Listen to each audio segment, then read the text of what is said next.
ඔන්න අපි අද ඔයගොල්ලොන්ට කියන්න යන්නේ මේ ලෝකේ තියෙන උසම ගහ ගැන. කලින් අපි ඔයගොල්ලොන්ට අරගෙන ආවා ලෝකේ ලොකුම ගහ ගැන. මතක ඇතිනේ. අද කියන්න යන්නේ උසම ගහ ගැන. මේ ගහක් තියෙන්නේ කැලිෆෝනියාවේ. මේක රෙඩ්වුඩ් ගහක්. මේ ගහේ උස මීටර් 116ක්. මේ ගහට නම දාලා තියෙන්නේ හයිපේරියන් කියලා. 2006 අගෝස්තු 25 වෙනිදා ස්වභාව විද්‍යාඥයන් දෙදෙනෙකු වන ක්‍රිස් ඇට්කින්ස් හා මයිකල් ටේලර් කැලිෆෝනියා රෙඩ්වුඩ් ජාතික වනෝද්‍යානයෙන් තමයි මේ ගහ හොයාගන්නේ. මේ දෙන්න ගහ හොයාගෙන මනිද්දි ගහේ උස මීටර් 115යි. මේ උද්‍යානයේ තියෙන්නේ ලෝකේ උසම ගහ විතරක් නෙවෙයි. ලෝකේ දෙවැනියට උසම හීලියෝස් ගහ, හතරවැනියට උස ඉකාර්ස් ගහ වගේම පස්වැනියට උස ඩෙඩල්ස් ගහක් තියෙන්නේ මේ උද්‍යානයේම තමයි. මේ ලෝකේ උසම ගහට නම දාලා තියෙන්නේ ග්‍රීක මිත්‍යා කතාවල එන ටයිටන් හයිපේරියන්ගේ නමින්.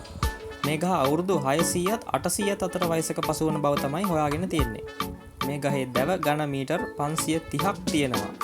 මේ ගහ නරඹන්න කොච්චර පිරිසක් ආවද කියනවනම් 2022 දී මේ ගහ රැකගන්න ගහවට සම්පූර්ණ ප්‍රදේශයම කිසිවෙකුටත් එන්න බැරි වෙන්න වහලා දාන්න උද්‍යාන අධිකාරිවරයා කටයුතු කරනවා. ඒ වගේම මේ වෙද්දි නරඹන්න ආපු අය කරපු විනාශය නිසාම මේ ගහට ලං වෙන ඕනම කෙනෙකුට ඩොලර් 5000ක දඩයක් එක්ක මාස 6ක සිරදඬුවමක් දෙන්නත් නීති හදලා තියෙන්නේ.